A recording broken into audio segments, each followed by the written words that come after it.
5 years ago, my sister took my wealthy fiancé. At our father's memorial, she smirked. Poor you, still on your own at 39. I landed the man, the money, the estate. I smiled. Have you met my husband? I motioned for him to come over. Her smile dissolved, her hands shook. She knew who he was instantly, and she froze. It's a shame, Chloe. 39, and still all on your own. I have the husband, the wealth, the grand house. My sister Stella's voice was a venomous whisper, coated in a thin layer of fake pity. She leaned in, and the soft chapel light glinted off her enormous diamond studs. All around us, guests offered their hushed sympathies, sharing fond anecdotes about our dad, but the only sound I could register was the frantic drumming of my own heart. She had waited a grand total of 3 minutes after she arrived to land her punch. 3 minutes of observing me stand by myself next to Dad's coffin. 3 minutes of pinpointing the exact moment of my deepest vulnerability. That was classic Stella. She always had a sixth sense for when to give the knife another twist. Just look at you, she murmured, her voice a low hum that somehow boomed in my ears. Standing here all by yourself while the rest of us have built lives. It's almost tragic. Before we go any further, I'd like to say thank you for being here with me as I share these tales of strength and renewal.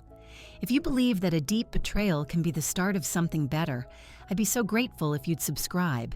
It costs nothing, and it helps us connect with more people who are looking for a little bit of hope. Now, let's see how this all played out. The organist's somber melodies seemed to melt into the background as a hot blush flooded my cheeks. I felt that familiar creeping heat of humiliation climb up my neck, a sensation I'd known since childhood, reserved for whenever Stella decided it was time to put me back in my place. She, of course, looked flawless in her morning attire. Her black designer dress fit her like a glove. Her icy blonde hair was styled in perfect salon-quality waves, and her makeup was impeccable, even with the crocodile tears she'd been dabbing away for Dad's old colleagues. Even her grief looked like it was curated by a stylist. I mean, honestly, Chloe, she went on, fiddling with the heavy diamond bracelet on her wrist with a studied slowness.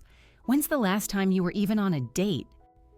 When was the last time any man saw you as something worth keeping? Her questions felt like little jabs to my solar plexus. When was the last time? I honestly couldn't recall. The years since her betrayal had become a monotonous blur of work, therapy, and quiet nights spent piecing my life back together, one tiny fragment at a time. I had been so fixated on healing that I had forgotten how to live. Ethan and I were just discussing it in the car, she said, nodding toward my former fiancé who was standing by the entrance, his distinguished silver-streaked hair styled just so, his custom suit a silent testament to his success. How heartbreaking it is that you never really got over, well, losing him. The words hung in the air between us like a final verdict. Never got over it, as if I were some sad, lonely creature who'd been withering away for 5 years, just waiting for a crumb of attention from the man who had picked my sister over me. He feels just awful about it, you know, she added, her voice adopting that sickly sweet tone of feigned concern she'd mastered, guilty even. But what was he supposed to do? He fell for someone else. It happens. Someone else. Not just any random person, her, his fiancé's own sister. The woman who had toasted our engagement, who had helped me address wedding invitations, who had stood in my kitchen talking about bridesmaid dresses while secretly plotting to take my place at the altar. The heart wants what it wants, she said with a dismissive little shrug, as if she were talking about a change in the weather and not the complete demolition of my life. And his heart obviously wanted someone a bit more polished, more sophisticated, more of a woman. Those last 3 words hit me like a slap across the face. More of a woman. The implication was as clear as day. I was less than. I was lacking some fundamental quality that made a person deserving of love and a future. I could feel the gazes of the other mourners starting to shift in our direction. My Aunt Helen kept looking over with a worried expression, probably trying to figure out why the two of us were having such a charged conversation at our own father's funeral. Old friends of the family were beginning to sense the static crackling between us. "I hope you don't take this as me being unkind," Stella said, her voice turning syrupy. "I'm just concerned about you. All of us are. Here you are, all alone. No husband, no kids, no real life to speak of. Dad used to worry about you too, you know. He would ask me all the time if I thought you'd ever settle down." The mention of our father's supposed worry felt like a fresh betrayal. Had he truly seen me as the tragic spinster, the daughter who couldn't manage to hold on to a man? He just wanted both of his girls to be happy, she went on, her perfectly manicured hand resting protectively on her flat stomach, a gesture that made me suspect another announcement was on the horizon. "And I am happy, Chloe. Incredibly, deeply happy. I have everything a woman could possibly dream of." She gestured subtly toward Ethan, who was now signing the guest book with the expensive Waterman pen he always carried, the same pen he'd used to co-sign our lease, the same pen, I imagined, he'd used to sign his marriage certificate with my sister. A husband who worships me, a gorgeous home, complete financial freedom, a future full of nothing but promise. Every single word was a carefully aimed dart, meant to underscore everything I didn't have. And you, well, you have your little apartment in Denver and your job at that PR firm. It's a respectable living, I suppose. The condescension in her tone made my face burn. My little apartment was a lovely one-bedroom with a view of the mountains, and my job was challenging in ways I'd never anticipated. But under her critical gaze, my hard-won, rebuilt life felt suddenly small and pathetic. "I just can't imagine how you can be satisfied with so little," she said, tilting her head as if genuinely perplexed. "Don't you want more? Don't you ever want what I have?" The question lingered in the air, a direct challenge. Did I want what she had? The unfaithful husband, the marriage founded on deceit, the desperate need to validate her existence with material things? "I mean, just compare us," she said, gesturing between her high-fashion ensemble and my simple black dress. "Look at where we've ended up. I'm living a fairy tale and you're just, what, getting by? Surviving?" The words stung because they poked at my deepest insecurity, that I'd been so focused on my recovery that I had forgotten how to actually thrive, that her betrayal had molded me into the very person she was describing, a woman who merely existed. "But don't you worry," she said, her voice dripping with that patronizing tone that always made my skin crawl. "I'm sure you'll find someone someday. Maybe not a man like Ethan, of course, but someone suitable. Someone who won't mind that you're a bit damaged." Damaged. That word landed with a thud, echoing in my head with the brutal weight of truth. Was that what I was? Damaged goods? Only suitable for a certain kind of man willing to take on a project? "I should go check on Ethan," she said, glancing over at my ex-fiancé, who was now shaking hands with one of Dad's former business partners. "He gets so sensitive at these things." It's that deep sensitivity that made me fall for him. She began to walk away, then paused, as if a brilliant idea had just struck her. "Oh, and Chloe? You really should think about therapy. I know a fantastic counselor who works with women who have trouble letting go of the past. She might be able to help you finally move on and find some closure." The suggestion was the final insult. As if my pain was a defect, my lingering hurt a character flaw that needed to be professionally managed. But as she turned to leave, something inside me shifted. Maybe it was the therapy I'd already been through. Maybe it was the 5 years of hard-earned self-awareness, or maybe it was just the quiet confidence that came from knowing I'd survived her worst and come out stronger on the other side. I thought about the man who had kissed me goodbye that very morning, the man who had promised to be there for me no matter what the day held, The man who had spent the last 2 years showing me what real love felt like, not the frantic, codependent attachment I had mistaken for love with Ethan, but something deeper, truer. "Actually, Stella," I said, my voice steady in a way that surprised even me, "there's something you ought to know." She turned back, her eyebrows arched in polite interest, probably anticipating another confession of weakness she could savor later. "I'm not alone," I said, taking a small step to the side as I saw him making his way through the crowd of mourners. "I haven't been for a very long time." I smiled, a real smile, for the first time since I'd stepped into the funeral home. "Have you met my husband?" The blood drained from Stella's face so fast I thought she might collapse. Her expensive foundation couldn't conceal her sudden, ghastly pallor, and her diamond earrings seemed to tremble as her hands began to shake. Because she recognized him instantly, they both did. And in that one perfect moment, I knew the game had finally changed. The memory washed over me like a tidal wave as I watched the recognition flicker across Stella's features. 5 years vanished in the blink of an eye, and I was 29 again, standing in the grand ballroom of the Brown Palace Hotel for the annual Children's Hospital Foundation Gala. The chandeliers showered the room in a warm, golden light, illuminating a sea of designer gowns and tuxedos. Champagne flutes chimed in celebration of a successful fundraising night, and I had just been introduced to the man I believed would be my future. Ethan Vance was standing near the silent auction tables, examining a travel package to Aspen with the kind of intense focus I'd later learn he applied to everything. His classic navy suit was tailored to perfection, and he radiated a quiet confidence. He wasn't arrogant, just self-assured. When our mutual friend Jessica introduced us, his handshake was solid. His smile felt authentic, and his gaze lingered on mine just a second longer than necessary, sending a jolt through me. "Chloe works at a top PR agency," Jessica had explained.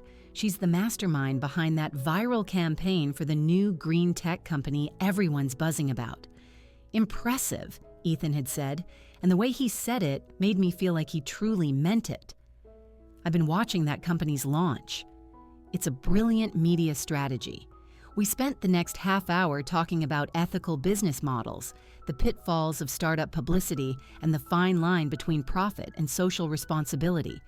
He actually listened, asking insightful questions that showed he respected my perspective. When he asked for my number, I felt like I was floating on air. Our first date was dinner at a quiet French bistro.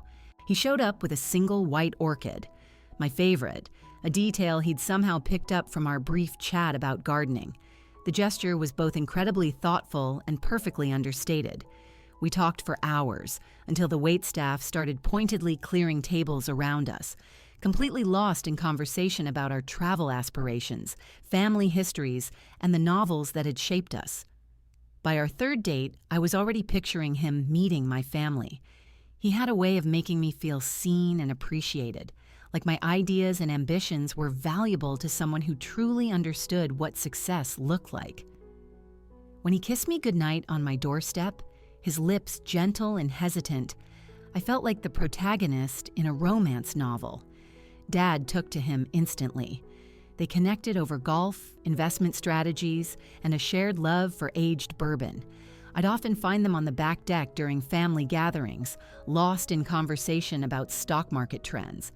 Dad's face would light up whenever Ethan's name was mentioned, and he was constantly singing his praises. "That young man is going places," Dad would say, beaming as if Ethan were already his son. "And he absolutely adores you, sweetie. The way he looks at you, it's like you're the only person in the room." Even my mom, who had passed away a couple of years prior, would have adored him. I could almost feel her presence in those early months, hear her whispering that I'd finally found someone who deserved me.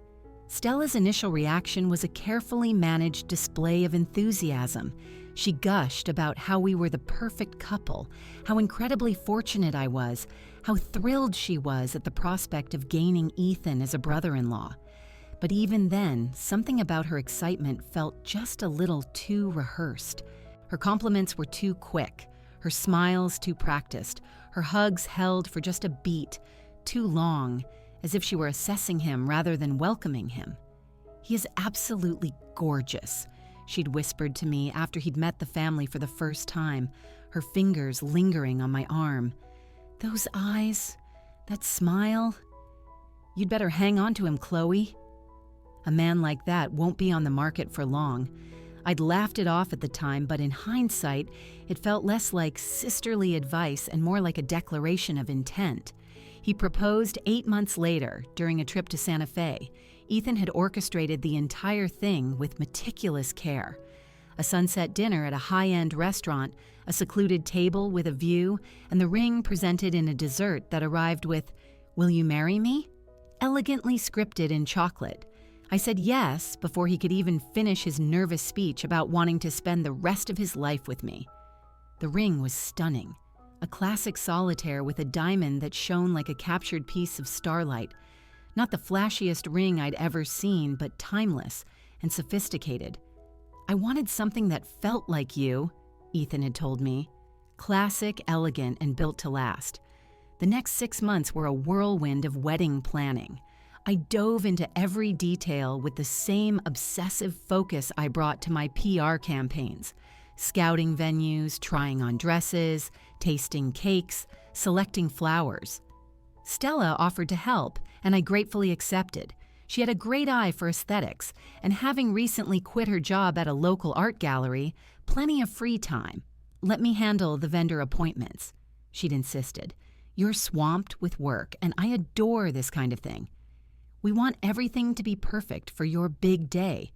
Her help seemed like a blessing at first. She attended tastings when I was stuck at the office, met with photographers to go over their portfolios, and even helped coordinate the groomsmen's tuxedo fittings. I felt so lucky to have a sister who was this invested in my happiness. But slowly, tiny cracks started to appear in my perfect little world.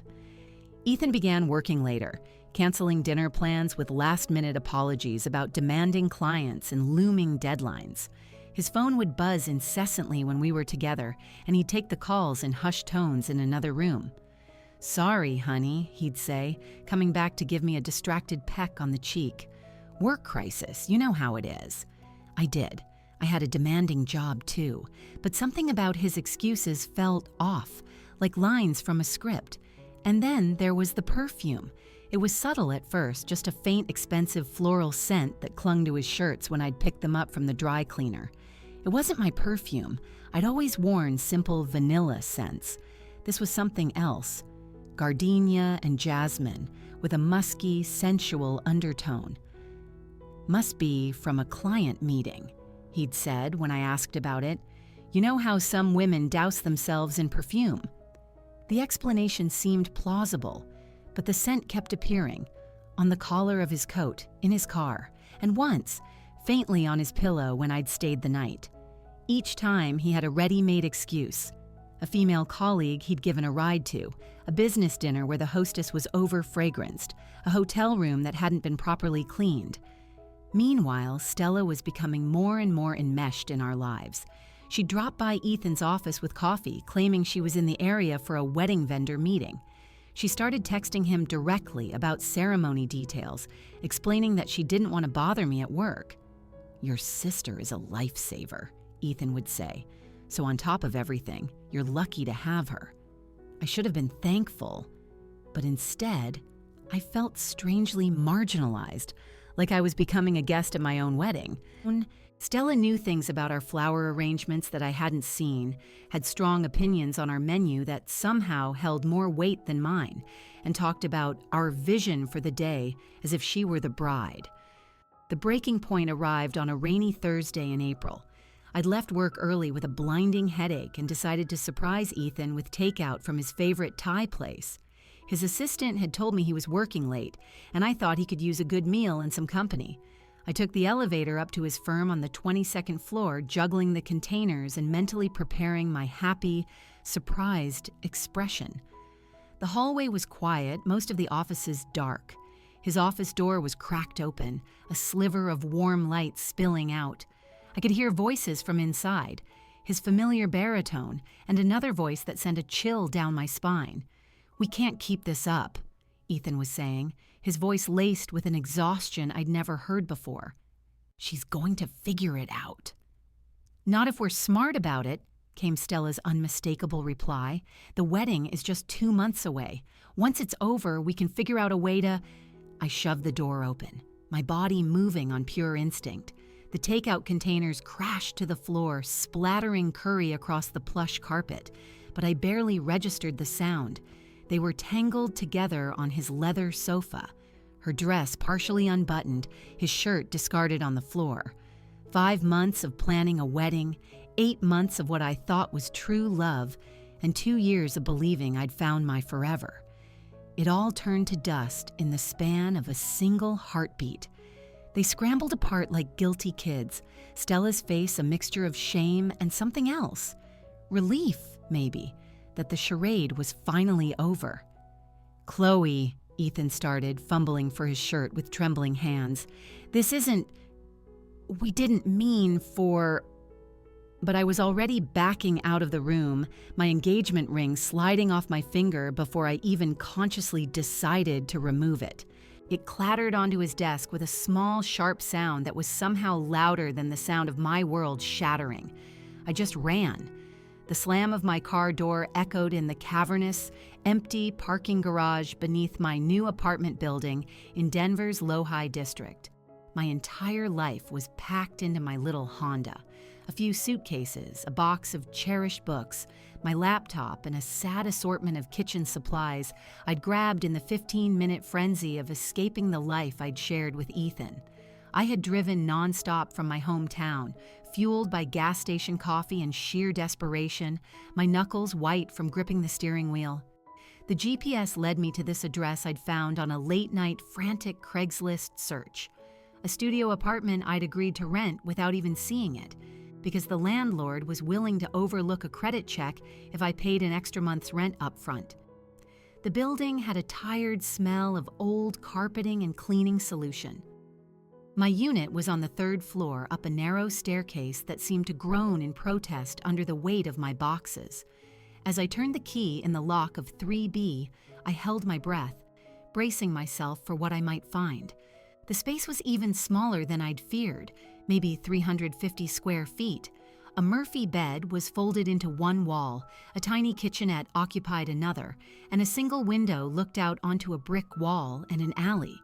The floors were scratched and worn, and the bathroom was a cramped, poorly lit afterthought. It was perfect. It was anonymous, cheap, and a world away from every single thing that reminded me of who I used to be.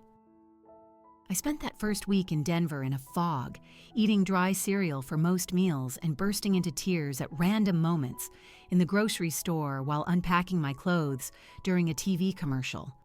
The grief was a physical thing, triggered by everything and nothing. My bank account was shrinking at an alarming rate. I'd impulsively quit my job, sending a resignation email that was more emotional than professional, effectively burning that bridge to the ground. The savings I'd once thought were substantial now seemed pitifully small as I calculated rent, utilities, and the costs of starting from scratch. The job hunt was a unique form of hell. Each interview meant rehashing the same vague lies about seeking new opportunities, instead of admitting I'd fled my life after finding my fiancé with my sister. Rejection emails became a daily ritual, each one a fresh reminder of how broken I felt. Finally, after weeks of sending out resumes, I got a call from a small PR agency called SparkPoint Communications. They needed an administrative assistant. The pay was a fraction of what I used to make, and there were no benefits. The office was in a renovated loft space that always smelled a little like burnt coffee. I accepted the job on the spot. On my first day, I sat in my car for 10 minutes, giving myself a stern pep talk. "You can do this, Chloe. You can answer phones. You can organize files. You can pretend to be a functional adult for 8 hours a day." The office was a whirlwind of creative chaos that both terrified and intrigued me. Designers were glued to their screens, account managers paced while on client calls, and the air buzzed with nervous energy. My desk was a small, forgotten island near the entrance. with a clunky old computer and a phone that never stopped ringing. My supervisor, Brenda, was a perpetually stressed woman in her 50s who spoke in rapid-fire bursts and seemed to subsist entirely on caffeine. Just answer the phone nicely, try not to double-book meetings, and don't lose any important documents, she told me that first morning. And don't take anything the creative team says to heart. They're artists. They communicate mainly through sarcasm and low-grade panic. The work was tedious, but it was a welcome distraction. I fielded calls from demanding clients, scheduled meetings between colleagues who clearly disliked each other, and filed paperwork with a methodical focus that kept my mind from wandering. On my lunch breaks, I'd walk to Larimer Square and sit on a bench, watching people go by. I'd eat a sandwich and try to imagine what my life could become here. After 2 months of just getting by, Brenda called me into her office. "You're competent," she said, which I'd learned was her highest form of praise. "And you're the first assistant we've had who doesn't get flustered by the creative team. How would you feel about taking on some client coordination?" The new role came with a small raise and involved managing project timelines and acting as a liaison between the creative staff and the clients. For the first time since I'd arrived in Denver, I felt a flicker of my old self returning.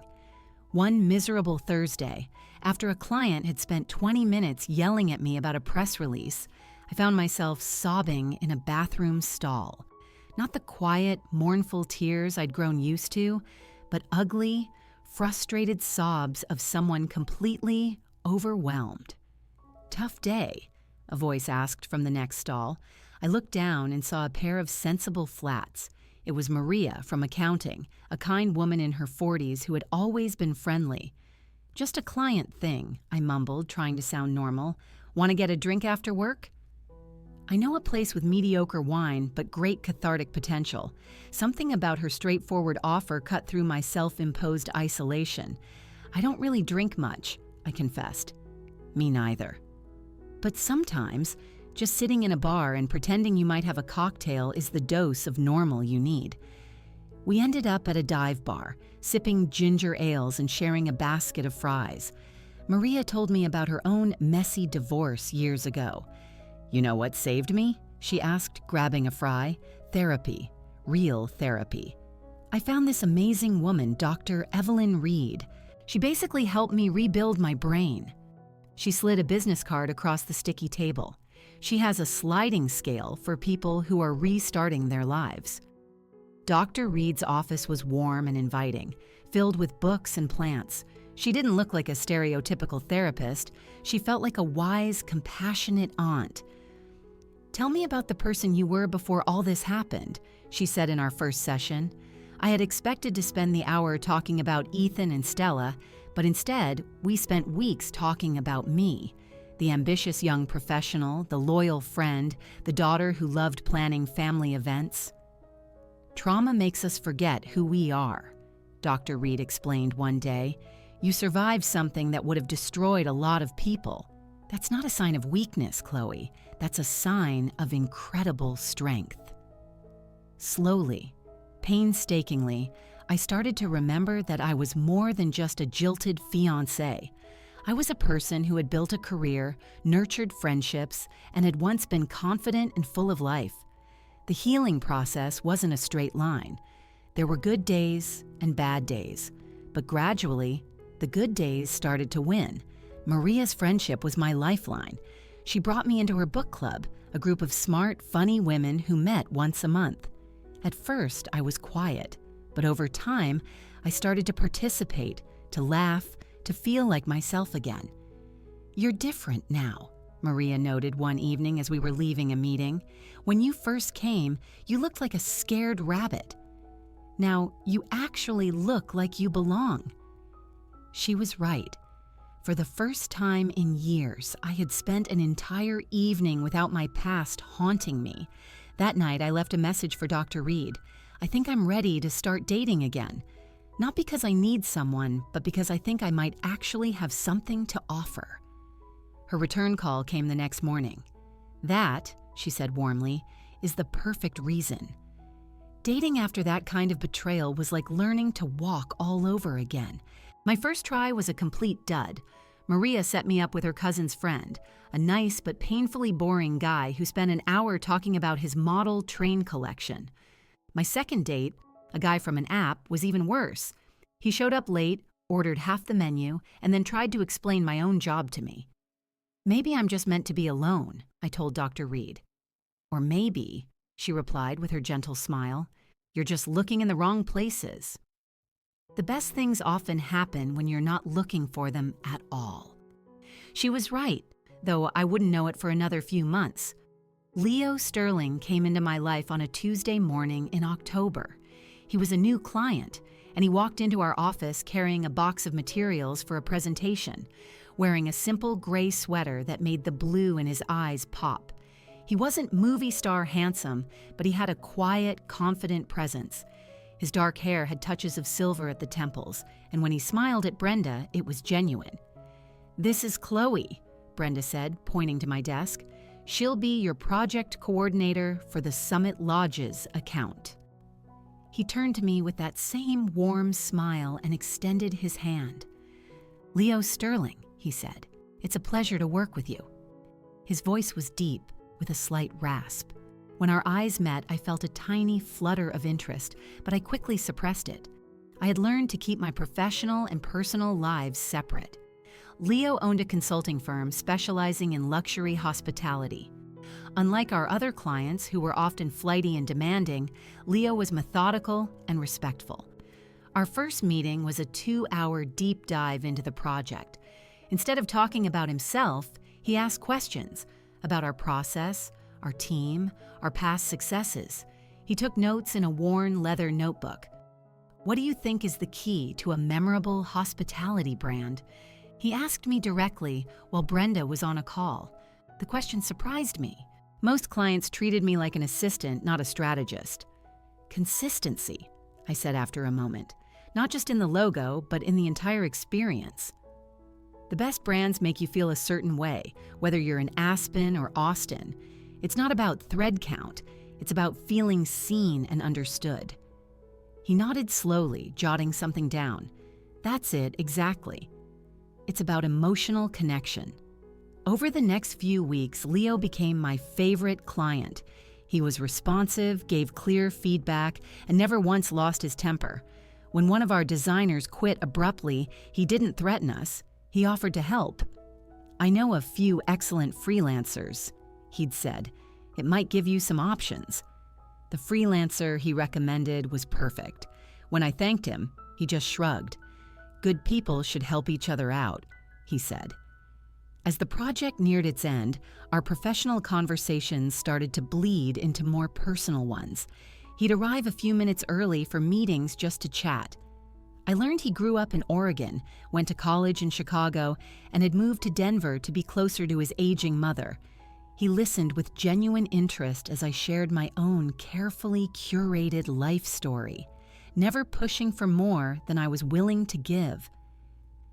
"You seem like someone with a complicated story," he said one afternoon as we wrapped up a meeting. "That's one way of putting it," I replied, surprised by how much I wished I could tell him everything.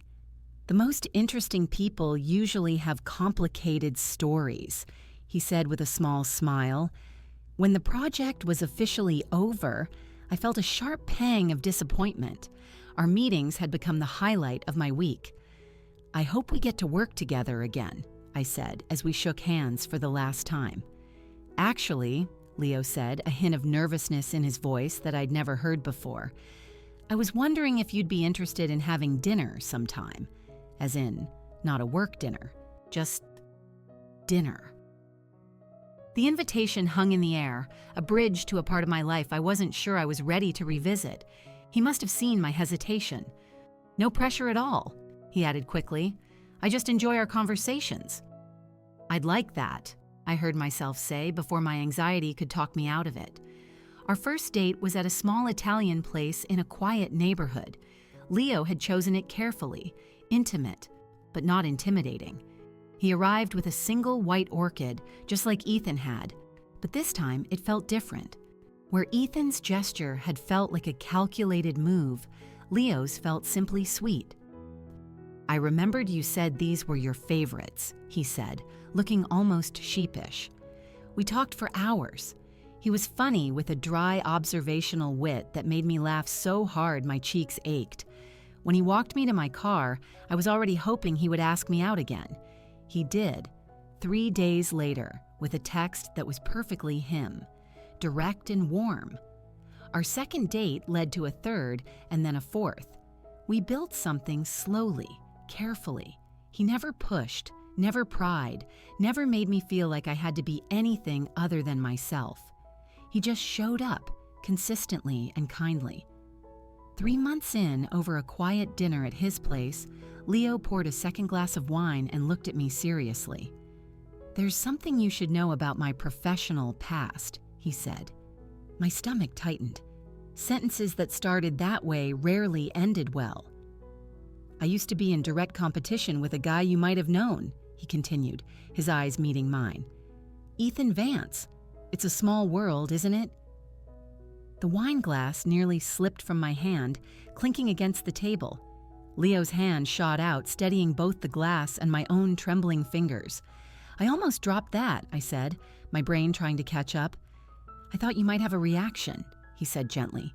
"Do you want to talk about it?" The silence that followed my introduction felt like a pulled rubber band ready to snap. Leo moved to stand beside me, his presence a solid, comforting anchor, as Stella's face went through a rapid series of expressions: shock, confusion, dawning recognition, and finally, a raw panic I had never seen on her before. "Leo Sterling," he said, offering his hand to Stella with the same easy professionalism he showed everyone. "I don't think we've ever been properly introduced, though I'm certainly aware of who you are." Stella's perfectly manicured fingers trembled as she took his hand. Her usual air of predatory confidence had completely evaporated. The woman who could command any room with a single glance now looked like she'd forgotten how to form words. But she stammered, her voice a faint whisper. The change was astonishing. In the space of 30 seconds, she had gone from a gloating victor to a cornered animal. Ethan had frozen beside her, his face a ghastly shade of pale under his expensive haircut. He looked like a man who had just realized the ground beneath his feet was turning to quicksand. "Sterling," Ethan said, his voice tight and strained, laced with an undercurrent of something that sounded a lot like fear. "I wasn't aware you'd be here." "Family ties," Leo replied, a small, cool smile on his lips. "Chloe's father was a great man. But I suppose you know that, having been engaged to his daughter once." The words dropped into the quiet room like stones, sending ripples of intrigue through the nearby mourners. Heads turned. Hushed conversations stopped. People were starting to piece together the drama unfolding before them. Mrs. Gable, who'd been standing by the floral arrangements, took a deliberate step closer, her curiosity palpable. Behind her, Dad's old business partner, Mr. Harrison was watching our group with the keen interest of someone who knew a story was breaking. "Engaged," Stella repeated, the word cracking in her throat as if she were just now grasping the full weight of Leo's presence. "Chloe, you never said anything—" "There's a lot I never said," I replied quietly, amazed at how steady I felt. The knot of anxiety that had been strangling me all day had unraveled, replaced by a profound sense of rightness. Leo's hand found mine, his fingers lacing through mine in a gesture that was both protective and definitive. That simple touch spoke volumes. It said, "We're a team. I've got you." "You two are married?" Ethan asked, his tone dripping with a disbelief that was almost insulting, as if the very idea of me finding happiness with someone so successful was preposterous. 2 years this past October, Leo answered smoothly, his thumb brushing over my wedding band. Chloe has brought more light into my life than I ever thought was possible. It was a simple statement, but it was devastating. Where Ethan had always talked about our relationship in terms of what I did for him, how I supported his career, how I looked on his arm, Leo spoke about what I brought to him just by being me. I watched Stella's face as the reality of the situation finally sank in. This wasn't just some random guy I had married out of spite. This was Leo Sterling, a name that clearly meant something to them. His presence here was more than just a romantic comeback. It was something else entirely. "But how did you two—" She started, then trailed off, likely realizing that any question she asked would only make her look worse. "Meet," I supplied, my voice sweet and helpful. Leo was a client at my PR firm in Denver. We collaborated on a major campaign for Summit Lodges. It was a huge success, really put his consulting firm on the map as the top player in luxury hospitality. Every word was a carefully placed brick, building a new reality for her to see. Not just Leo's success, but my own. The woman standing before her wasn't the broken, pathetic creature she had come to mock. I had a career, a life, a marriage, and I had built it all on my own terms. Mr. Harrison had moved even closer, no longer feigning disinterest. A flicker of recognition crossed his face that made Ethan visibly flinch. "Sterling," Mr. Harrison said, stepping into our tense little circle, "weren't you the one who landed that big Rocky Mountain Hospitality Initiative contract last year? I heard it was quite the upset, given the competition." Leo gave a modest nod. "We were fortunate. We had the stronger proposal." "Stronger proposal?" Ethan spat, his voice tight with a rage he could no longer contain. "Is that what you call it?" "I call it smart business," Leo replied, his tone perfectly even. "But I can see why you might feel differently." The subtext was thick enough to cut with a knife. Anyone paying attention could see there was a history here, and it wasn't one that had ended well for Ethan. "You underbid us by a third," Ethan seethed, all pretense of funeral decorum gone. "That's not a strategy. That's just being desperate." "I provided superior value," Leo corrected him gently. "There's a difference. And the client seems to agree, since they've renewed our contract for 3 subsequent projects." Stella's eyes darted between the two men, her social graces completely deserting her. She looked utterly lost, like she had walked into a play in the final act and had no idea what was happening. "I don't understand," she said, her voice small and shaky. "How long have you two known each other?" "Professionally?" "About 6 years," Leo said. "We've only been in direct competition for a contract twice. Both times were enlightening." Mrs. Gable was now openly staring. A small crowd was forming, drawn by the undeniable pull of a good drama. "Chloe never mentioned any of this," Stella said, trying to regain some control by shifting the focus back to me. "Chloe and I don't bring my business rivalries home," Leo said smoothly. "We have much better things to talk about, though I imagine she would have found this particular connection rather amusing, given the circumstances." The word amusing hung in the air. It was a masterful understatement. Discovering that my husband had not only known my ex-fiancé, but had professionally bested him on multiple occasions was more than amusing. It was poetic justice. Ethan's jaw was clenched so tight I was surprised his teeth didn't crack. His carefully constructed composure was shattering, revealing the desperate, ugly man beneath the polish. "You planned this," he suddenly accused, his voice loud enough for everyone to hear. "This entire thing, meeting Chloe, marrying her, it's all just some twisted game of revenge." The accusation was so absurd, so completely self-absorbed, that I couldn't help it. I laughed, a clear, genuine laugh that cut through the tense, somber atmosphere. "Revenge," I repeated, my voice carrying in the sudden silence. "You actually think I would marry Leo to get back at you?" The very idea was so ludicrous that even some of the onlookers looked skeptical. "That would mean I'd have to still care enough about you to want revenge," I continued, my voice gaining strength. "It would mean I'd have to think about you at all."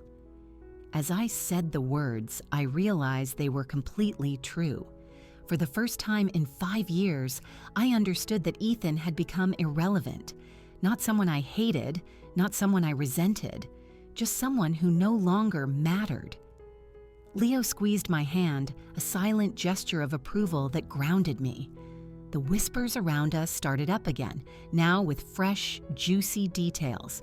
I could practically see the story spreading. The sister who stole the fiancé, the jilted bride who found someone better, the business rivals clashing at a funeral.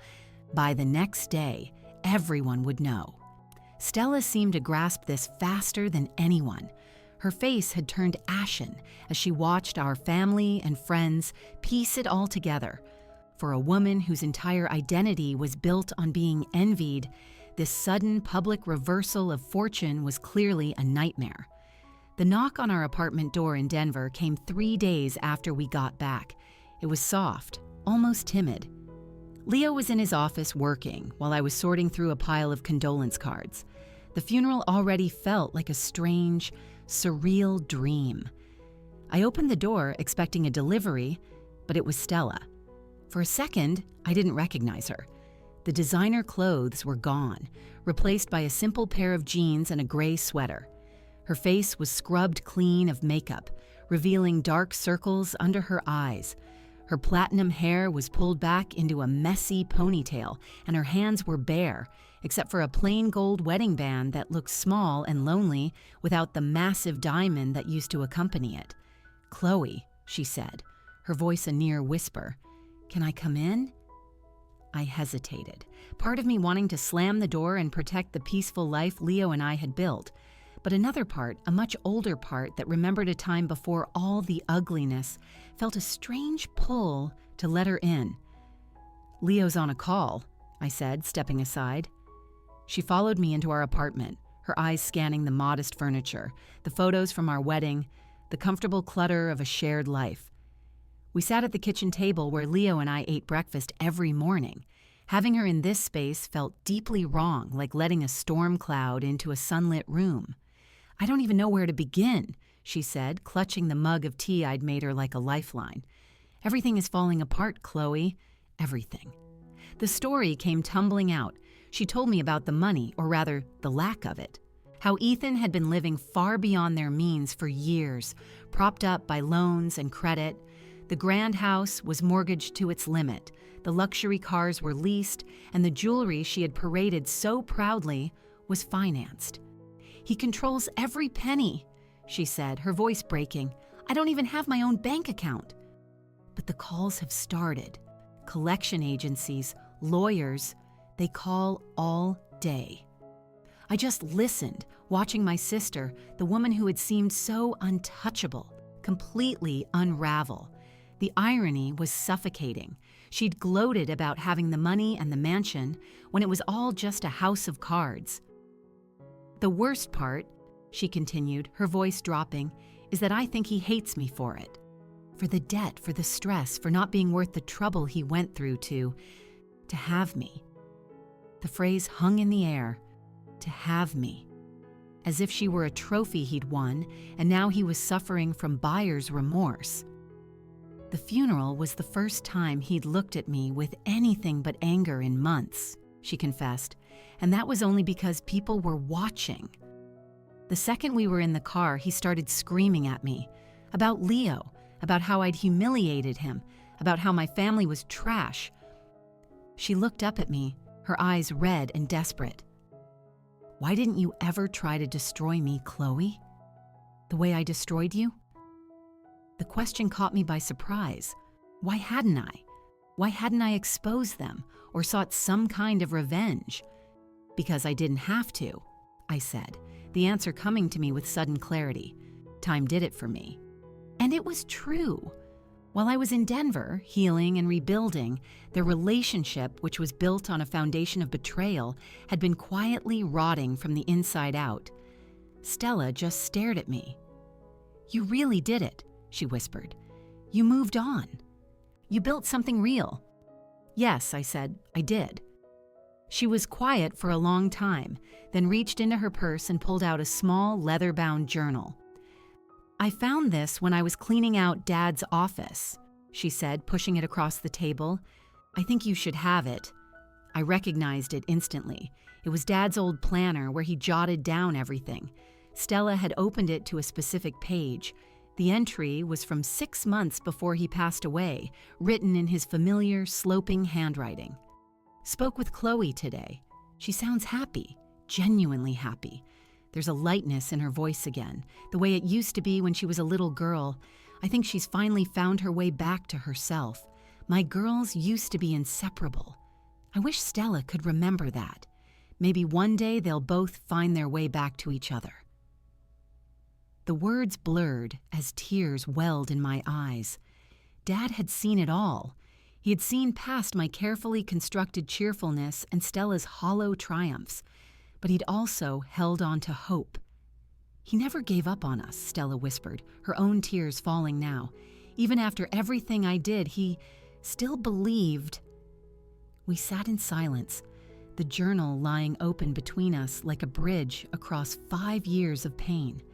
I found myself remembering the sister she used to be, the one who taught me how to ride a bike and defended me from bullies. "I don't expect you to forgive me," Stella said finally, standing up. "I don't deserve it. I wanted you to know that I get it now. What I took from you wasn't just a fiancé. It was your faith in everything." She looked so much older than her 37 years. "But you built it back anyway. You found something real with Leo. That takes a kind of strength I never had." I walked her to the door, my heart a confusing mix of emotions. This wasn't the cathartic confrontation I'd played out in my head 1,000 times. It was just sad. "Stella," I said as she reached for the handle. She turned, a flicker of hope in her tired eyes. "You didn't ruin my life," I said, surprised by the certainty in my own voice. "You shattered it. But you also gave me the pieces to build something so much better, something that was truly mine." She managed a small, sad smile, the first genuine one I'd seen from her in years. "Take care of yourself," I added softly. After she was gone, I sat with Dad's journal for a long time. When Leo found me, I told him everything. "Do you feel vindicated?" he asked, wrapping his arms around me. I thought about it. Vindicated? Triumphant? Number. "I feel sad," I said finally, "but I also feel free." And for the first time in 5 years, that felt like enough. If this story of quiet victory and ultimate freedom resonated with you, please hit that like button. My favorite moment was when Chloe calmly introduced Leo, and the entire power dynamic of the room shifted in an instant. What was your favorite part? Let me know in the comments below, and don't forget to subscribe and turn on notifications so you never miss another story of resilience and empowerment. End of story.